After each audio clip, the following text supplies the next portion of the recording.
Bonjour à toutes, bonjour à tous. Est-ce que tout le monde m'entend bien pour ceux qui sont déjà là? Bonjour Delphine, bonjour Paul. Est-ce que vous m'entendez? Donc vous avez un chat à droite qui vous permet de communiquer. Il n'y a que moi qui ai le droit de parler et merci de me dire si les aspects techniques vont bien. Parfait, super. Donc bienvenue dans cette, présentation. On va parler d'équipe autonome et performante. Donc on va attendre, 2-3 minutes pour que ceux qui se connectent juste à l'heure aient le temps de venir. Qui y a d'autres? Bonjour Alexandre, bonjour Béatrice.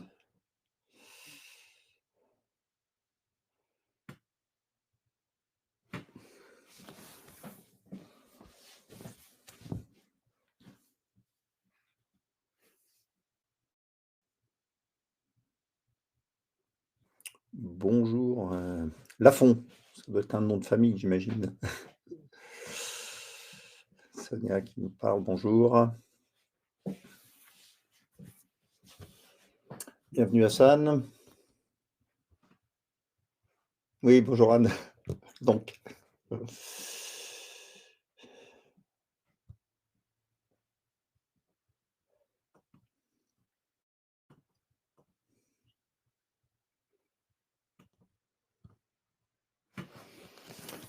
en termes de présentation, vous avez cette présentation, vous devriez voir, ma bobine, en vidéo, vous devriez m'entendre, vous avez le chat pour interagir. Et pour ceux qui veulent vraiment, qu'on continue à parler, vous avez également, en haut de la présentation un bouton pour prendre rendez-vous éventuellement et pouvoir parler plus, dans le détail de vos sujets à vous.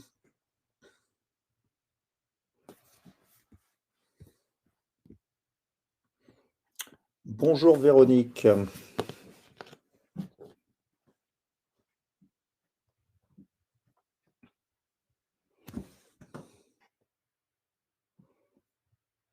Bonjour Enzo, que je n'avais pas encore salué. Donc voilà, les gens se connectent doucement. Alice, bonjour, bienvenue.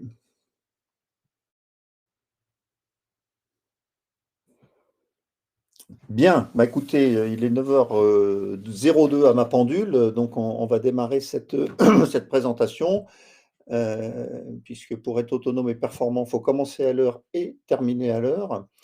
Et pour commencer, je me mets sur la bonne fenêtre, ça sera plus facile. Juste vous dire un peu pourquoi finalement cette conférence est importante pour nous. Alors je dis nous parce que je ne vais pas parler de Sinkielo pendant 2 heures, mais simplement vous dire que nous sommes un petit cabinet spécialisé justement dans l'accompagnement des équipes en cours de transformation et dans la performance. Nous sommes 3 associés. Et ce qui nous motive, nous, finalement, c'est d'accompagner les managers et leurs équipes et les rendre acteurs, finalement, de leur métier et de leur performance. Et pour ça, on s'appuie sur 4 leviers qui sont pour nous fondamentaux. Le premier levier, c'est de donner le sens, finalement. Pourquoi est-ce que l'on fait les choses? Et on s'aperçoit souvent que quand on interroge les équipes, elles font, mais elles ne savent pas toujours pourquoi. La deuxième chose qui est importante pour nous, parce que c'est notre cœur de métier, c'est le travail en équipe. Finalement, on va faire émerger des solutions du collectif.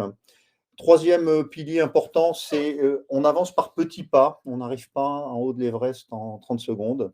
Et puis, pour reboucler aussi sur cette présentation, bah, rendre autonome, plus vite les gens travaillent tout seuls sans nous, mieux c'est. Et donc, autour de tout ça, on s'aperçoit que finalement, quand on parle d'équipe autonome et performante, c'est un peu notre cœur de métier et ce qui nous mobilise et nous motive. Pour refaire, de quoi on va parler? Donc, déjà, on a dit qu'il faut donner le sens. Donc, on va parler un petit peu de pourquoi, hein, pourquoi des équipes autonomes et performance. Quels ingrédients clés? Qu'est-ce que nous, on mobilise comme ingrédients avec les équipes pour essayer de les faire progresser? Et finalement, comment on va construire ce voyage? Et puis, une petite conclusion. Alors, n'hésitez pas à interagir dans le chat, à m'interrompre, à poser des questions. L'idée, c'est aussi que ce soit le plus interactif possible, même si vous, c'est avec un clavier et moi, je peux vous répondre en direct. Un petit temps pour faire un petit peu ensemble connaissance quand même. Donc si vous pouviez me dire dans le chat quelle est, votre activité principale, hein, quel est votre métier finalement? Finalement, vous êtes connecté ce matin, est-ce que vous avez une problématique particulière, en tête? Ça me permettra aussi éventuellement de trouver des exemples qui soient plus proches de votre, problématique et puis, à quelle échéance vous voulez, essayer de traiter ce sujet et quel serait pour vous le premier obstacle à franchir? Donc, n'hésitez pas à interagir, à me dire dans le chat et moi je vais prendre connaissance, éventuellement reformuler ou compléter ou poser des questions. Si... Très bien. Donc, Véronique, en transition vers la direction d'une association. Très bien.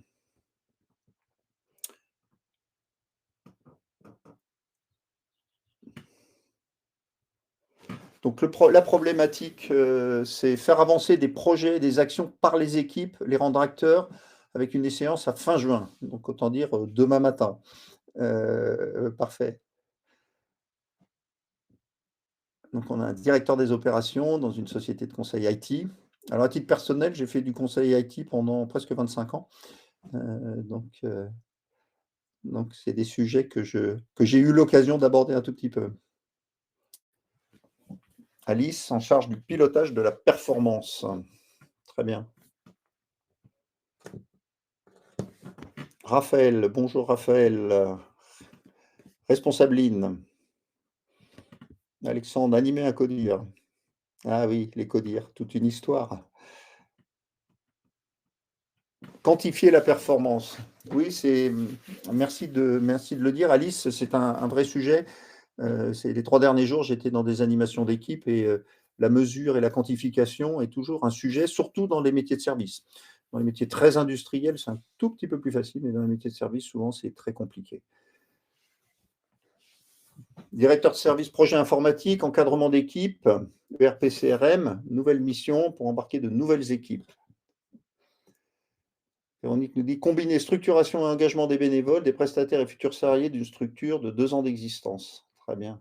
Oui, effectivement, donc relancer un petit peu, structurer tout ça. Anne, directrice développement RH, nous voulons amener nos managers à rendre leurs équipes plus autonomes, à prendre des risques.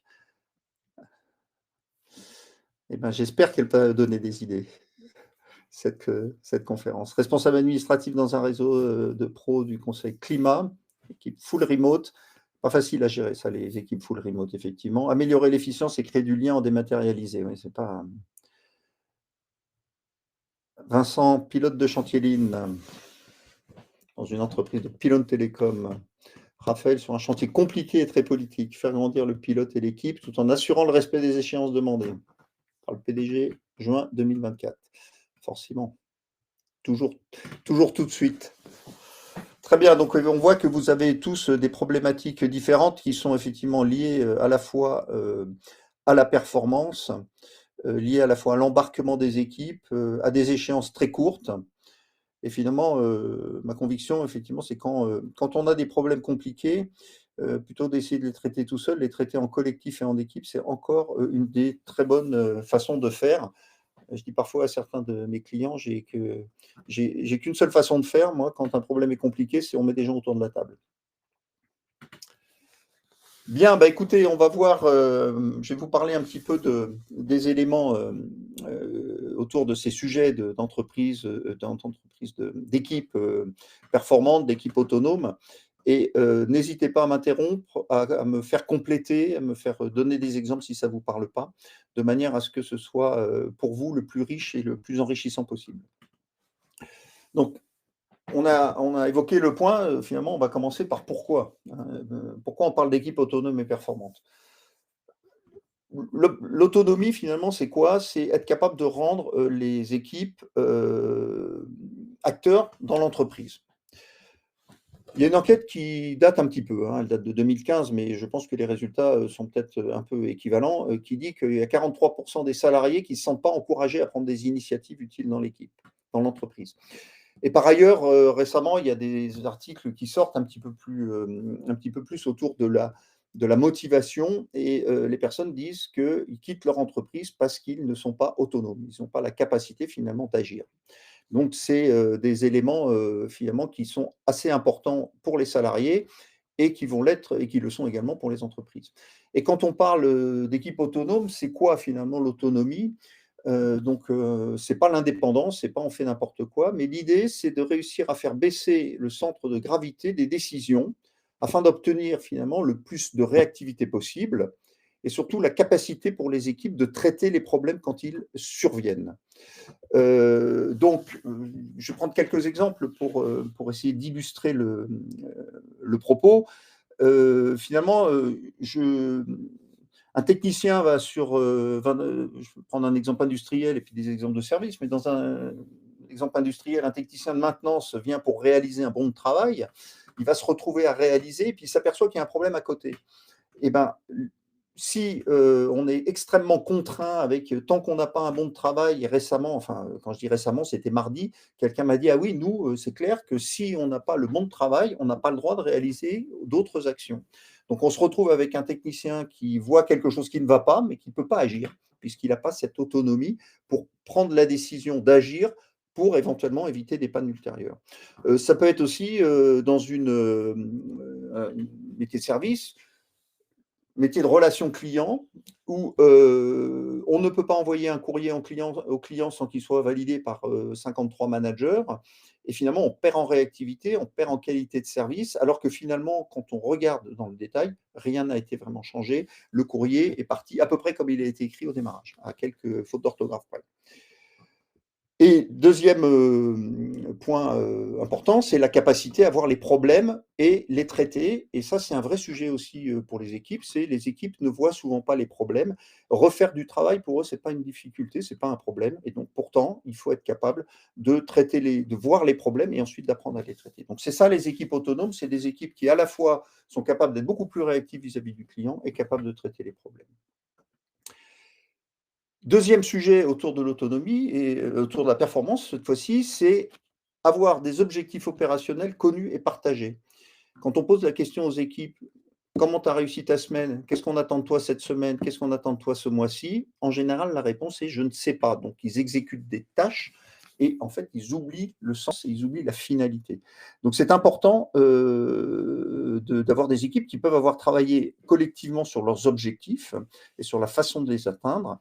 Et à tout moment, ils sont capables de dire je suis sur le bon chemin ou je ne suis pas sur le bon chemin. Et pour pouvoir suivre et piloter tout ça, on met en place des suivis à intervalles courts, c'est-à-dire des points d'équipe très fréquents qui permettent à l'équipe de savoir où ils en sont et de pouvoir continuer à progresser. Donc voilà un petit peu les éléments clés finalement autour de l'autonomie et la performance. C'est baisser le centre de gravité pour plus de réactivité et traiter les centres de gravité des décisions pour plus de réactivité et traiter les problèmes et savoir piloter sa performance. Et pour ça, il faut pouvoir la définir. Est-ce que ce que je vous raconte vous parle? Est-ce que vous avez des réactions éventuellement à ça ou des compléments?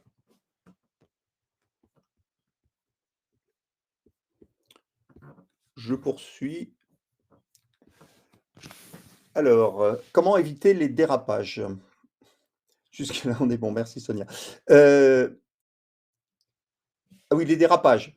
Alors j'ai pas de réponse, je vais faire la réponse à Alice que je fais tout le temps. Ben, il faut se mettre en équipe. En fait, il faut être capable de définir le cadre et quand, les personnes sortent du cadre, pour moi, il faut, quand on fait des réunions régulières, ben, on dit: «Ben là, tu as pas bien fait ce qu'il fallait faire, tu es allé trop loin», et on explique pourquoi et en général, les gens comprennent. Je dirais, c'est un peu, tant qu'il n'y a pas de risque, pour moi, il y a des éléments qu'on ne peut pas bouger. C'est un risque de santé-sécurité ou un risque réglementaire. Là, on ne tergiverse pas. En revanche, il faut avoir ce qu'on appelle le droit à l'erreur, hein, donc la capacité de la personne d'être allée un petit peu trop loin. Mais par contre, si on s'en aperçoit qu'au bout de 6 mois, c'est embêtant. Donc c'est pour ça il faut régulièrement voir ce qui s'est passé, être capable d'avoir ce dialogue collectif, hein, pas juste individuel. Alors, comment faire pour que les équipes voient les problèmes opérationnels? Ben, écoutez, il faut, pour voir les problèmes, en fait, il faut déjà, savoir ce qu'on attend de vous Et si on attend de moi quelque chose de clair, et si je sais ce que j'ai à faire, alors si je ne peux pas le réaliser dans de bonnes conditions, déjà, je vais savoir que j'ai des problèmes. Si je dois traiter un certain nombre de dossiers et puis que je suis obligé de les refaire plusieurs fois, je vais peut-être me dire, ça m'empêche de travailler, donc ça devient une difficulté, donc ça devient quelque chose qu'il va falloir que je traite. Alors, renforcer la confiance des managers vers les opérationnels pour leur donner de l'autonomie. Alors, vous mettez tout de suite la barre bien haut tous. Renforcer la confiance des managers, en fait, alors moi je crois beaucoup aux petits pas, et à la capacité aussi du dialogue. C'est-à-dire que, à un moment donné, il faut que les gens puissent parler, se dire les choses, même quand elles sont, un peu désagréables parce qu'il y a eu des choses difficiles. Et c'est pour ça que, on va voir les éléments, les types d'ingrédients qu'on met en place favorise un petit peu ces dialogues et cette, façon de finalement faire en sorte que la confiance se crée par l'expérience. Parce que finalement la confiance, elle ne se décrète pas, hein, elle va se créer par l'expérience. J'avance un peu, je continuerai à répondre aux questions, juste un petit peu après, parce que je vois que ça continue. Hop, alors, on a fait un travail avec, un client, pour se dire finalement, on veut des équipes, autonomes et performante. Est-ce qu'on l'obtient vraiment ça? Et donc, il y a des équipes qui ont mis en place, un certain nombre de standards de pilotage de la performance, on va voir, de la résolution de problèmes, du management visuel, des choses comme ça. Et on a regardé finalement l'atteinte des objectifs, et pour mesurer l'atteinte des objectifs, on a regardé ça au regard du bonus qui est versé en fonction de l'atteinte des objectifs. Et on s'est aperçu que les équipes qui avaient mis en place des standards de pilotage avaient un bonus supérieur de 40. Donc on a dit qu'elles étaient 40 plus performantes, hein, mais le bonus était de 40 supérieur par rapport aux équipes qui n'avaient pas mis en place ces standards de pilotage et d'animation. Donc la conclusion est sur 532 équipes, ça commence à être un élément statistique fiable. On s'aperçoit que finalement, mettre en place ces outils d'animation d'équipe et d'autonomisation d'équipe permettent la performance. Alors, ça n'a pas une valeur d'étude académique, mais c'est quand même assez significatif pour le noter. Donc, finalement, on s'aperçoit que ça vaut le coup de le faire, en tout cas. Et quand on regarde un petit peu, finalement, autour de ces équipes autonomes et performantes, on s'est dit, on est à la convergence de beaucoup d'attentes. Donc les clients, eh ben, ils veulent plus de réactivité, plus de personnalisation, plus de voilà, un seul point de contact, donc ils veulent plein de choses, tout de suite, tout et tout de suite, finalement. Donc, les gens en face d'eux doivent être capables de réagir. L'entreprise, elle veut plus de performance, plus de revenus, plus de bénéfices. Les équipes, elles veulent plus d'autonomie. Donc finalement, tout le monde est relativement content, puisque si on arrive à donner de l'autonomie et piloter la performance, eh ben, les équipes vont être plus réactives, plus performantes, plus stables, et donc plus heureuses finalement dans leur métier. Et donc globalement, tout le monde devrait pouvoir être content après cette histoire-là. Donc une fois qu'on a constaté, ça, quels sont les principaux ingrédients qu'on va pouvoir mettre en place pour essayer de rendre les équipes justement, autonomes et performantes? On propose une structuration, alors tout est sujet à amélioration, challenge et cetera, mais disons que ces éléments ont fait un peu leurs preuves. Une vision claire, des standards de pilotage de la performance, des outils de résolution de problèmes et un soutien de la hiérarchie. Et on va, détailler un petit peu ces 4 ingrédients qu'on peut mettre en place. Donc, très concrètement, ça veut dire quoi? Mettre en place ces ingrédients, ça veut dire qu'on a des ateliers où les équipes vont travailler sur ces différents sujets, ces différentes thématiques. Alors je regarde le chat. Quid du recrutement des managers? Alors oui, alors je ne sais pas si c'est du recrutement des managers ou de la formation des managers. Parce que finalement, bon, on va les recruter, mais les managers, il va falloir ensuite, être capable de les former, justement à lâcher prise. Alors après, ça dépend, de l'historique du manager parce que, pendant très longtemps, le manager, c'était le meilleur expert de l'équipe. Et du coup, sa légitimité, elle sortait du fait qu'il était expert.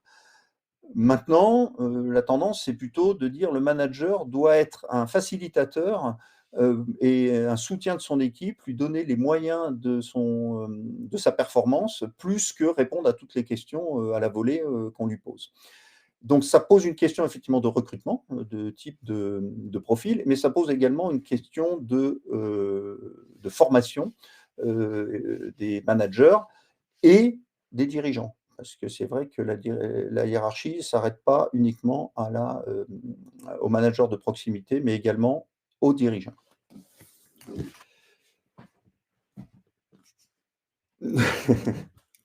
Merci Hassan, nous sommes d'accord.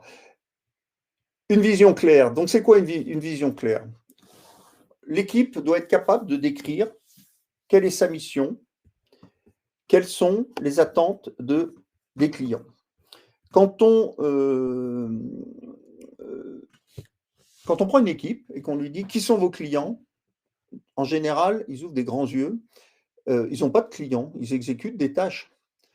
Et le fait de se dire que finalement, ce qu'ils sont en train de faire, c'est pour quelqu'un, alors qu'on appelle un client, ce n'est pas toujours le client final, hein, mais quand même, si je produis un fichier pour le comptable, ben, mon client, c'est le comptable. Est-ce que le comptable est satisfait de ce que je produis? Est-ce que je respecte les formats, les délais, etc. Et donc, se poser cette question, alors on fait ça en une demi-journée, hein, ça ne dure pas 15 ans, mais reprendre un petit peu les éléments de mission de l'équipe, finalement, pourquoi cette équipe existe-t-elle, pour qui travaille-t-elle, et qu'est-ce qu'on attend d'elle. Donc cette prise de recul est extrêmement importante et toujours, 99% des cas, je dirais, euh, euh, productif pour l'équipe, c'est-à-dire enfin on prend un temps pour réfléchir à qui on est et à quoi on sert. Et c'est vraiment le point par lequel on rentre, nous, de manière à ce que les équipes, pour être autonomes, il faut savoir un petit peu quel est son terrain de jeu. Et définir ce terrain de jeu est extrêmement fondamental. Le deuxième point, c'est le pilotage de la performance. Alors, pilotage de la performance, premier sujet, finalement, c'est quoi la performance? Quand on parle de performance, on entend souvent, enfin, on va entendre particulièrement euro, mais non, la performance, elle est globale. C'est-à-dire que la performance, c'est certes une performance économique, mais ça va être une performance au sens qualité de vie au travail, capacité des équipes à bien travailler, ça va être répondre aux attentes du client, ça va être impact environnemental, donc l'idée, c'est qu'il faut être capable quand même de se définir quelle est la performance, quelle est la définition de la performance pour l'équipe. Et une fois qu'on a fait cette définition-là, c'est quoi nos indicateurs? Donc on va avoir des objectifs globaux à atteindre, et puis après on va avoir des indicateurs opérationnels qu'il va falloir suivre presque, j'allais dire, au jour le jour, en tout cas sur des rythmes courts, pour pouvoir savoir si on est sur le bon chemin et si on va arriver à atteindre les objectifs que l'on s'est fixés dans l'année. Donc, les indicateurs qu'on a en général, qu'on nous propose, c'est souvent des objectifs annuels. Il faut faire 150 recrutements dans l'année. Et puis après, les indicateurs plus de pilotage pour un service RH qui est par exemple de dire je dois faire 30 entretiens par semaine, ils ne sont pas vraiment suivis, ils ne sont pas été complètement déterminés. Et donc, c'est important d'avoir tous ces éléments-là pour justement être en mode pilotage. Si je n'ai pas la vitesse de mon véhicule affichée en permanence, je vais être embêté. Si je suis obligé de la calculer tout le temps, ça ne va pas aller. Donc, c'est important d'avoir cette définition de la performance, cette définition des indicateurs de performance, et donc ça se fait aussi en équipe, hein, et ce qu'on appelle des animations à intervalles courts, c'est-à-dire se voir régulièrement, donc ça s'appelle aussi du management visuel, c'est régulièrement, on va voir comment les choses évoluent, on va essayer de traiter les problèmes, on va essayer de les identifier et on va essayer de faire travailler l'équipe sur finalement sa performance et les éléments qui vont y contribuer. Troisième sujet, c'est la résolution de problèmes. Donc la résolution de problèmes, c'est apprendre à les voir, Donc, apprendre à les voir, c'est se dire que, on prend du recul, hein. Des fois, rien que le fait de s'arrêter et de se dire: «Qu'est-ce que je fais dans ma journée? Qu'est-ce que je fais dans ma matinée? Est-ce que c'est normal, de passer, 1/2 heure à aller chercher un document dans une GED?» Alors pourquoi j'en parle? Parce que c'est quelqu'un qui me donnait cet exemple hier en me disant: «Nous, on a du mal à trouver les contrats types. C'est mal rangé et on ne sait jamais si c'est la bonne version, donc on passe toujours 1/2 heure, d'abord à en 20 minutes à les trouver et ensuite 10 minutes à valider que c'est la bonne version, d'envoyer des mails, un Teams et cetera. Si on ne prend pas du recul par rapport à son activité, on dit: «Bah, c'est la vie, hein, qu'est-ce que vous voulez que j'y fasse? Il faut bien que je trouve ce contrat type». Bah, non, c'est pas la vie, c'est pas normal et donc si on rentre dans cette dans ce pilotage de la performance, l'équipe va se dire: «Ça, c'est pas normal. Comment est-ce que je fais pour que ça s'améliore?» Et on rentre dans ce qu'on appelle les outils de résolution de problèmes, qui sont plutôt, c'est vraiment des outils d'aide à la résolution de problèmes, hein, parce que j'ai coutume de dire que, c'est pas l'outil, hein, qui résout les problèmes, c'est le cerveau des gens. Donc l'outil, il est là pour aider, hein. C'est pas le c'est pas le marteau qui fait la charpente, c'est le charpentier. Donc la résolution de problèmes aide à réfléchir, structure la réflexion, mais c'est important de maîtriser ces outils de manière à pouvoir gagner du temps et pouvoir justement se dire que, bah, les fois d'après, au lieu de mettre 1/2 heure à trouver le contrat type, eh ben, je mettrai 3 minutes et tout le monde est content. Une des bonnes pratiques aussi en résolution de problèmes, c'est souvent, ce qui n'est pas fait, ce qu'on recommande de faire, c'est d'avoir un temps dédié par semaine sur ces sujets-là. C'est-à-dire que sur les sujets de performance et d'amélioration continue, on se dit tous les mardis à 14 heures, on a réservé notre agenda. Si on a besoin de se réunir, on le fait, si on n'a, pas besoin, ben, le créneau se libère et puis on va qu'à d'autres occupations. Alors des exemples d'outils. Alors les outils de résolution de problèmes, c'est des outils, qui, en gros, pour bien résoudre un problème, il faut, j'allais dire 3 choses. Le premier, c'est bien le poser. Donc un problème, c'est un écart qu'on va être capable de mesurer. Donc si on n'est pas capable de le mesurer, on va avoir, une difficulté à le résoudre, à le traiter. Le deuxième outil, c'est finalement vraiment l'outil de problem solving. Alors il y a celui qui marche très bien, qui s'appelle le 5 pourquoi et qui permet de démarrer, vite dans ces sujets de résolution de problèmes et à tous les coups, on trouve des pistes d'amélioration et des pistes de progrès. Et puis le troisième ingrédient de la résolution de problème, c'est vérifier que les actions qu'on met en place sont productives d'effet. Et pour ça, il faut vraiment aussi avoir une mesure. Récemment, j'ai reçu un document, sur lequel il y a une liste de choses à faire, mais on n'a pas les éléments d'impact. On ne sait pas pourquoi on propose de faire ça. Pourquoi est-ce qu'on propose de mettre une checklist? À quel moment on a identifié qu'une checklist était mal? Donc c'est important de se dire: «Je mets en place cette checklist, je vérifie, que, je passe, d'un niveau de qualité de 60 à un niveau de qualité de 80 et je sais que ma checklist est un outil qui résout mon problème. Donc c'est ces éléments-là, qu'on va utiliser, pour la donc 3 ingrédients clés pour la résolution de problème, pour répondre à Anne. Je regarde l'heure parce que je sais que je suis bavard. Heu, le soutien de la hiérarchie. Alors ça, c'est le sujet sur lequel, j'aimerais bien vous dire qu'on a une solution toute faite, mais non, on ne l'a pas. C'est compliqué parce que, selon la taille des entreprises, on va mixer, l'historique, l'expertise des dirigeants, l'ego, la politique, l'envie, voilà, le stress, enfin bref. Et je trouve que finalement, pour faire, des équipes performantes et autonomes, la transformation la plus complexe, elle est plutôt au niveau des dirigeants qu'au niveau des équipes qui assez vite trouvent leur marque. Et pour aller vraiment loin, il faut qu'il y ait un soutien fort de la hiérarchie. Donc le soutien fort de la hiérarchie, il s'obtient aussi en leur montrant que ça marche et en les rassurant, hein. Mon premier prof de management me disait, quand un dirigeant se penche pour regarder ce qui se passe, c'est qu'il est stressé. Donc il faut les rassurer et aussi leur dire: «On a besoin de vous pour aller plus loin parce que, heu, on a besoin de cet appui, pour, ce qu'on appelle le droit à l'erreur». C'est-à-dire, on est allé trop loin, je ne sais plus qui posait la question, comment on évite les dérapages. Il y a eu un dérapage, on l'a contrôlé le plus vite possible avant l'accident, mais il ne faut pas se faire engueuler parce que sinon les personnes ne feront plus jamais rien. Donc en fait, il faut, c'est un peu une navigation, en ligne de crête, c'est pas toujours facile Et je pense que là, le manager de proximité a un rôle particulier, le manager d'équipe a un rôle particulier parce que c'est lui qui va faire cette courroie de transmission et cette capacité finalement à rassurer la hiérarchie.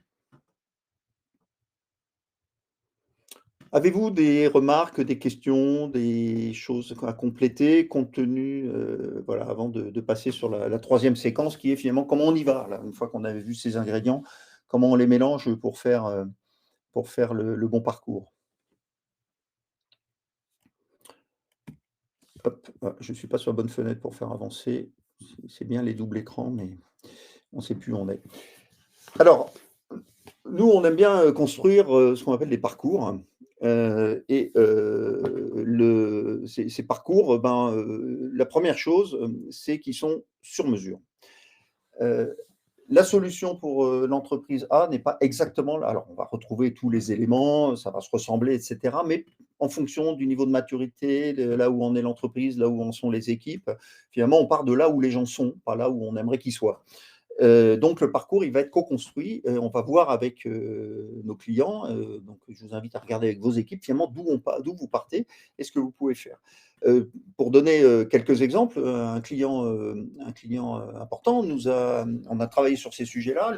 On a commencé par faire qu'un module autour du management visuel pour pouvoir finalement fédérer les équipes autour d'un objet commun et d'un temps commun, sans se poser trop de questions sur, la notion ou de performance et cetera. Donc ça a été le premier pas.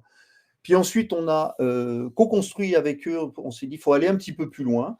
Et on a co-construit un parcours avec 3 étapes, du management visuel, des indicateurs et de la résolution de problèmes. Et puis, on a rajouté ensuite des modules sur justement la mission, le sens, etc. Parce qu'on s'est dit, ça nous manque. Maintenant, les équipes montent en maturité sur ces sujets qui sont plus des outils. Et finalement, sur la prise de recul et le sens, ça nous manque. Donc, on a complété ce parcours. Donc, c'est vraiment des parcours qu'on construit avec nos clients. Deuxième chose, les petits pas. Donc, jamais on se dit il faut prendre l'équipe et on va les bloquer pendant 3 semaines et puis à la fin vous allez voir une belle équipe autonome et performante. Non, c'est des petits pas. Donc, c'est vraiment dans notre ADN ça de faire des petits pas. Donc, les modules, quand on dit un module, c'est on réunit l'équipe en un lieu avec le manager qui est un membre de l'équipe à part entière.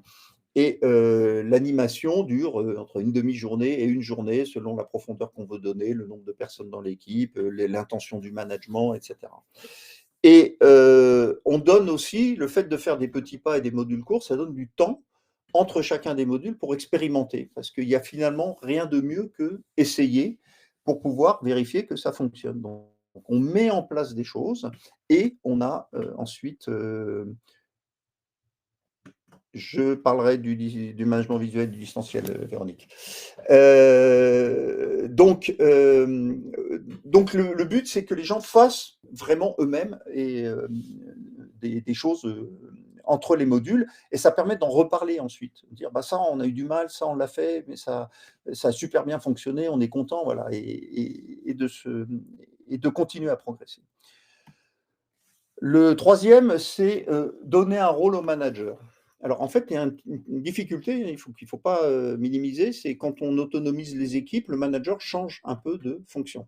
C'est-à-dire on passe alors on passe ou on passe pas, parce que ça dépend aussi des entreprises, tout le monde n'est pas dans ce mode-là, mais si je prends des extrêmes, on passe du manager qui exécute des tâches et ce matin, j'en parlais, avec mon fils qui est passé prendre un café et il pilote, il fait un chantier de rénovation c'est pas son métier, hein, mais il fait un chantier de rénovation d'une structure et le patron, l'artisan est dans un mode très directif, alors qu'il a des gens ultra compétents et donc ça pose des difficultés et s'il devait progresser, c'est lui qui devra peut-être changer en premier avant que ses équipes ne changent. Donc il faut avoir un temps avec le manager pour qu'il comprenne son rôle et qu'il ne fasse pas en permanence à la place. J'ai accompagné une fois une équipe où j'ai dit le manager m'a demandé: «Qu'est-ce que je dois préparer pour cette animation?» Je lui ai dit: «Rien» et quand je suis arrivé, il avait tout fait, il avait répondu à toutes les questions et donc il a fallu petit à petit que je lui explique que c'était pas ça l'enjeu. L'enjeu, c'était que son équipe mette en place ses propres outils de la performance. Et le manager, il doit se laisser surprendre aussi par son équipe parce que des fois, ben, Je le redirai à la fin en conclusion. Mais je me souviens très, très bien d'une animation qui date d'il y a quelques années où la jeune manager est venue me voir en me disant: «Je ne savais pas que mon équipe était capable de faire ça». Donc je lui ai dit: «Quand est-ce que tu as essayé?» Et elle m'a regardé, elle m'a dit: «Tu as raison, jamais». Donc laissez-vous surprendre par vos équipes en leur donnant la capacité finalement de trouver des solutions à leurs problèmes. Et le manager devient vraiment un appui à son équipe et pas un dirigeant au sens, un peu commande-contrôle. Et ce qui est important aussi pour que ça avance, c'est arriver assez rapidement à avoir des succès qui motivent. Donc il y en a 2 en préparant cette présentation, il y en a 2 qui me sont venus en tête. La première chose, c'est une équipe qui a identifié et réduit ses contrôles spontanément. Donc, ils ont listé tous les contrôles qu'ils faisaient. Ils se sont aperçus qu'il y en avait tout un tas qui ne servaient à rien. Ils les ont simplifiés, supprimés.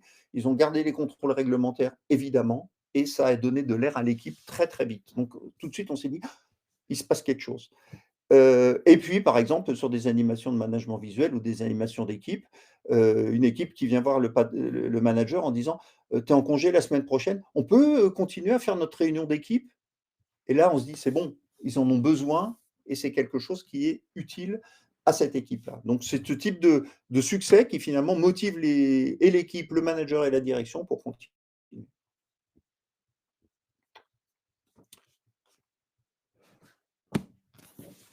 Je répondrai à la question de... Alors, le manager doit comprendre et combiner avec les écarts générationnels. Alors, probablement, comme vous pouvez le voir, j'ai plus 20 ans. J'ai du mal avec les écarts générationnels. Je pense que c'est surtout dans la tête, quoi, hein, parce que euh,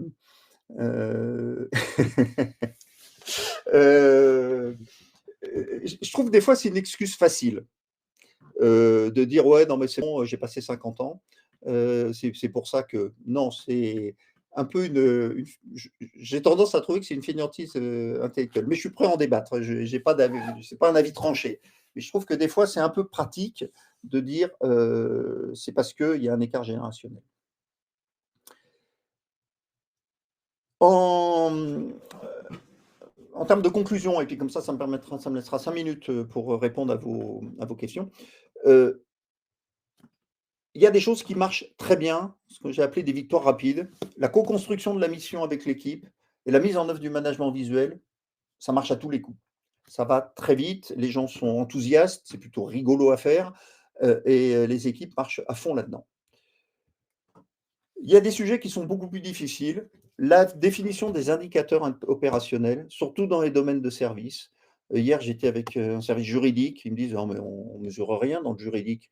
Je dis «Je ne sais pas, la qualité de la réponse, le respect du délai, est-ce que tout ça... Ah oui, c'est vrai, on a des choses à mesurer». Donc, on est quand même capable de mesurer des choses. Donc, je ne dis pas que c'est facile, mais il faut aussi faire cet effort intellectuel. Et ça, c'est beaucoup plus difficile avec l'équipe.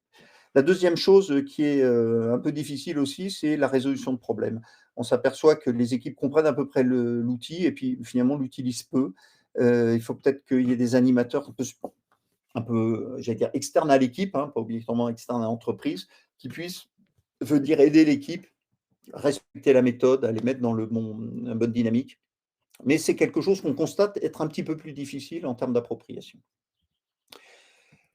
Ce que l'on constate aussi, c'est que bah, équipe performante, autonome et performante, c'est pas l'alpha et l'oméga, mais en tout cas, c'est une piste qui permet aux équipes de s'approprier leur métier et leur performance. C'est-à-dire qu'ils ne subissent plus. Et au lieu, donc on en parlait avec mon associé Alexandre, au lieu de passer son temps à sauter de réunion de crise en réunion de crise, eh ben, on traite les problèmes et on avance. Et finalement, on a beaucoup moins de crises. D'abord, ça minimise la notion de crise. Hein. Ce n'est pas parce qu'on a un problème qu'il y a une crise. Mais finalement, les équipes se mettent à être vraiment acteurs de leur métier parce que bah, déjà, ils travaillent ensemble. Hein. Ce n'est pas chacun dans son coin. C'est collectif. On peut gérer de l'entraide. On sait qu'on n'a pas réussi. Ben, on se met en situation de réussir. Donc, c'est vraiment des choses que l'on constate sur les équipes qui sont accompagnées. C'est un changement culturel, en général dans les entreprises, ça. Donc ça demande du temps. Si on se dit que je veux que toutes mes équipes soient, autonomes et performantes, en septembre, j'aurais tendance à dire c'est pas très, très réaliste. Donc, être vigilant au fait que donc il faut vérifier, enfin il faut mesurer que ça avance, qu'on progresse, mais c'est quelque chose qui peut être un petit peu long. Et en conclusion, ben, j'ai envie de simplement vous dire: laissez-vous surprendre par vos équipes qui sont, souvent, alors de façon tout à fait transparente, 100 des personnes dans les équipes n'ont pas envie d'être autonomes, hein. Il y en a quelques-uns qui nous disent: «Moi, la vie est belle, hein, j'arrive, à 8 heures le matin, je pars à 16 heures, le chef me dit ce que j'ai à faire, c'est tout ce qui m'intéresse».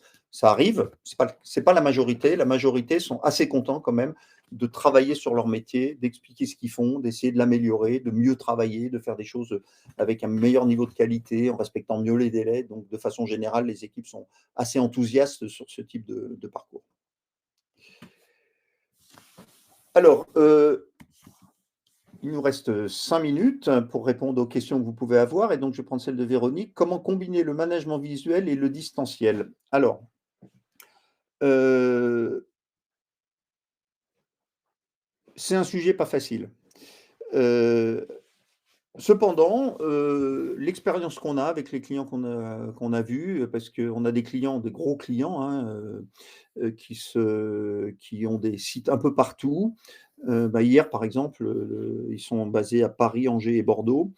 Donc ce qu'on essaye de faire, c'est alors un mix. C'est on se voit de temps en temps, physiquement, peut-être une fois par trimestre et on met en place des outils numériques et c'est un peu la difficulté, c'est qu'il faut s'approprier un outil qui permet de piloter ces éléments-là et évidemment un rituel donc comme le font, les équipes de développement agile, par exemple, dans l'IT.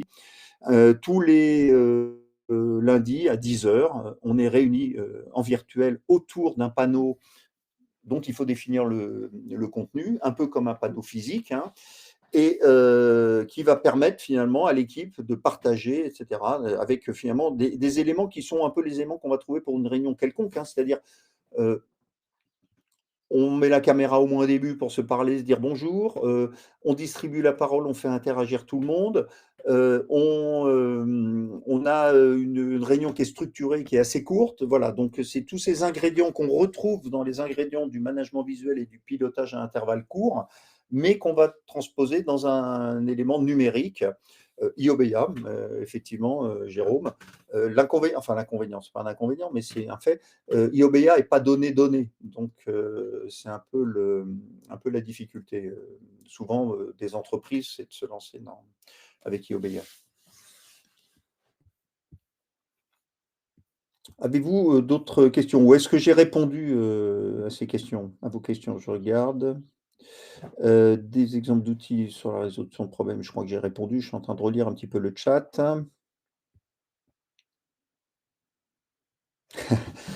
Alors, Alice disait: «Si les techniciens inventent des pannes». Ah!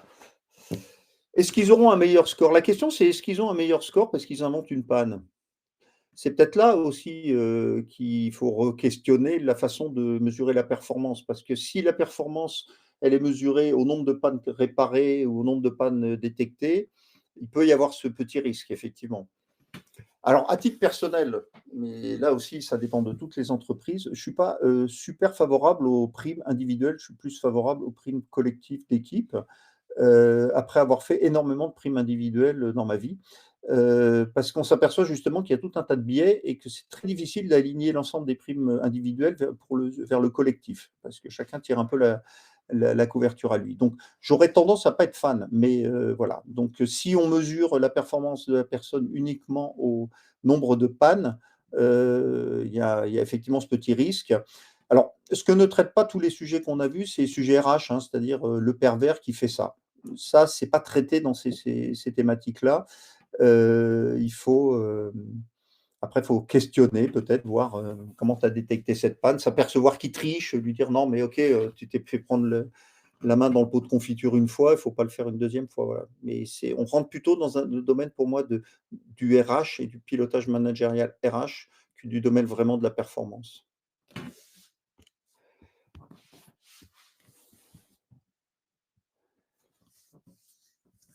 Alors, manager par défaut et manager légitime. Alors, il y a là, c'est un peu la difficulté de l'exercice, puisque là, effectivement, vous ne pouvez pas interagir à la voix, c'est plus difficile. Euh, le manager légitime, souvent, c'est le manager qui est, enfin, dans les équipes, c'est le manager expert, hein. Récemment, j'en parlais avec un gars, il est technicien, hein. Il disait, ah ouais, non, mais mon patron, s'il connaissait pas mon métier aussi bien que moi, j'aurais pas confiance.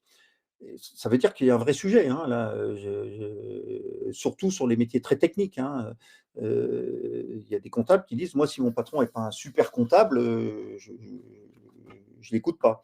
Et donc là, il y a un vrai travail aussi à faire avec l'équipe, c'est finalement qu'est-ce qu'on attend de son manager. Est-ce qu'on attend de son manager d'être l'expert qui répond à tout, ou est-ce qu'on attend de son manager d'être la personne qui vous aide quand on est dans la difficulté?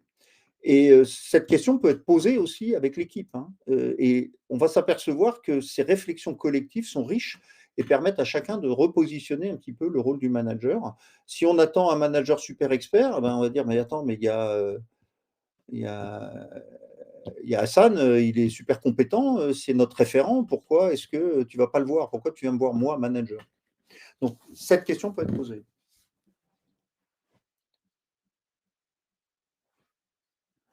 Le seul truc que vous n'avez pas mis en place, c'est de se voir toutes. Uniquement des femmes, aussi régulièrement. Oui, je pense que c'est super important, de se voir, toutes les semaines. Pour moi, si on veut piloter, une activité, la performance, il faut se voir toutes les semaines. Pour une ah, le lien présentiel, alors, Sonia, j'imagine que c'est parce que vous êtes, dispersés un peu et que l'empreinte carbone, c'est, il faut vraiment se déplacer ou il faut faire un peu de voiture et cetera. Hem et ça doit être intégré pour moi, ça doit être un peu ça doit être intégré, mais ça doit aussi être mesuré. C'est-à-dire que, on veut réduire son empreinte carbone, mais si les gens se déplacent sans métro pour venir au boulot, finalement, c'est pas très gênant. Donc, moi, alors c'est là, par contre, je veux bien croire qu'il peut y avoir un petit effet, générationnel. Heu, j'ai encore beaucoup besoin du présentiel et je trouve que, une équipe en présentiel, ça a rien à voir avec à distance. Donc se voir, j'aurais tendance à dire, si on peut se voir, si on n'a pas beaucoup de choix, ce que je mettrais en place si c'était moi, parce que ça m'irait assez bien en termes de à titre personnel, si on se voit tous les mois physiquement et on peut avoir un point à distance toutes les semaines. Parce qu'on est sur des sites distants. Si on n'est pas sur des sites distants, on se voit physiquement toutes les semaines et tous les mardis ou tous les jeudis ou tous les mercredis, peu importe, l'équipe décide ensemble, on se voit physiquement. C'est ce que je ferais, moi, si j'étais pilote d'une équipe. Un point d'équipe chaque semaine, ouais, c'est important ça. Ouais, Bordeaux-Tours, Aix, effectivement, ça fait des balades. Donc, et oui, et puis dans ceux-là, il y en a, c'est de l'avion, quoi, en plus. Enfin, c'est Toulouse, finalement, qui pose le plus de problèmes. Oui. En fait, là, on rentre dans des sujets qui sont presque philosophiques. Finalement, euh, je ne sais pas. Alors, la question que j'ai envie de poser à ceux qui disent j'ai pas besoin de me voir en physique, c'est pourquoi êtes-vous une équipe, finalement? Qu'est-ce que vous partagez si vous ne voyez jamais? On a le même chef, OK, et quoi d'autre? Et donc, oui, l'avion est interdit, ouais, c'est pas mal. Donc pour Toulouse, c'est plus compliqué. Enfin, c'est un déplacement qui prend un peu de temps. Surtout, après, ça dépend où vous allez, hein, mais effectivement, si vous faites Toulouse-Bordeaux, c'est peut-être plus facile. Donc voilà, on rentre pour moi dans une discussion qui peut être presque philosophique, de savoir pourquoi on est une équipe. Et finalement, si on ne se voit pas, si on ne partage rien, on est une collection d'individus qui ont un manager commun. Et voilà, je ne sais pas combien de temps ça peut rester durable, cette histoire, mais j'ai pas la réponse. Oui, je suis d'accord, Hassan, c'est mon avis aussi. Difficile de transférer un ADN d'entreprise sans se voir, hein, un minimum. Je vois hier, enfin hier, c'est une formation qui a 2 temps, 2 demi-journées à distance et une journée en physique. Donc hier, c'était la journée en physique. Petit débriefing de fin de journée, tout le monde a dit: «J'ai adoré cette journée, c'est 100 fois mieux que les 2 premières, quoi». C'est 100 fois mieux que les 2 premières. Mais pour des raisons qui ne sont pas liées intrinsèques, non plus à la formation. C'est on a passé un peu de temps au café, ils ont exprimé des problématiques, il y a des gens qui ont échangé, ils se sont vus, ils se sont dit: «Ah bah, il faudrait qu'on se reparle parce que finalement on est dans des métiers différents, mais on a peut-être des choses en commun». Voilà, donc ça a été juste beaucoup plus riche, hein.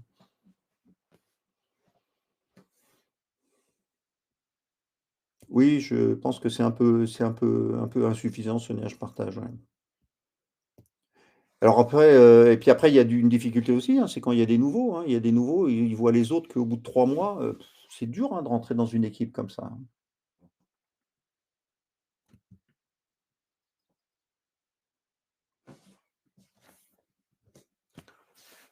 Bon, c'est difficile de donner quelque chose. Moi, je te dis quand, enfin, j'aurais tendance à être assez, directif, mais, sur, si vous avez un lieu commun, enfin, si toute l'équipe est, à Toulouse, donc, les gens, font leur télétravail, X jours par semaine, moi, j'aurais tendance à dire: «Il faut au moins une journée par semaine où l'équipe est présente».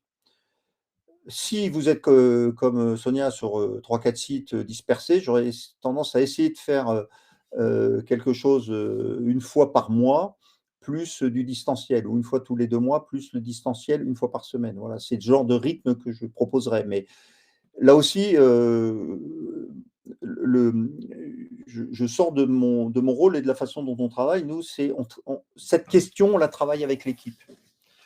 Donc je donne un avis, là, parce que tout le monde peut donner un avis, mais finalement le vrai sujet, c'est réunir son équipe pour traiter ce point et dire: «Est-ce que c'est important?» Enfin, c'est important de le traiter et comment on le résout? Est-ce qu'on décide de se voir, tous les X temps, et cetera? En questionnant, c'est quoi notre mission? Pourquoi on est une équipe? Qu'est-ce qui fait qu'on travaille ensemble? Pourquoi on a besoin de collaborer? Et toutes ces questions doivent être adressées et répondues par l'équipe. Oui, accueil nouveau présentiel ou en pas. Il y a des entreprises, hein, où, les nouveaux doivent venir en présentiel. Ils ont pas de télétravail pendant un mois, quelque chose comme ça. Donc ils sont obligés de venir au bureau, quoi. Alors des fois ça pose un problème, hein, parce qu'ils sont tout seuls le vendredi. Donc ça pose aussi une question: pourquoi est-ce qu'il n'y a pas toujours quelqu'un de l'équipe qui est là, hein? Donc là, il faut le traiter en équipe, tout ça.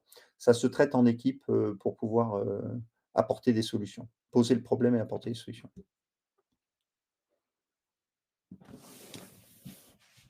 Bien, bah, écoutez, j'aime bien terminer à l'heure, mais ça y est, on a dérapé de 7 minutes. Si vous voulez qu'on poursuive, ces échanges, verbalement, pour pouvoir, continuer un petit peu cet échange, alors plus individuel évidemment, vous avez la possibilité donc de prendre rendez-vous, donc c'est merveilleux sur cette plateforme. On clique, on arrive sur un agenda, vous avez, mes disponibilités. Éventuellement, je ferai participer, un de mes associés à cette réunion pour que vous ayez aussi, la richesse de leurs réponses. Donc je vous propose de s'arrêter maintenant, de vous souhaiter à tous une très bonne, journée et puis un excellent week-end, et n'hésitez pas, à nous solliciter, Cinky Hello, on sera ravis d'échanger avec vous, et comprendre un petit peu plus dans le détail vos problématiques. Merci beaucoup, à bientôt. Merci Anne, merci Raphaël, au revoir Paul, au revoir Sonia. Alors, il faut envoyer son CV, Sonia. Belle journée, bon week-end. Au revoir à tous.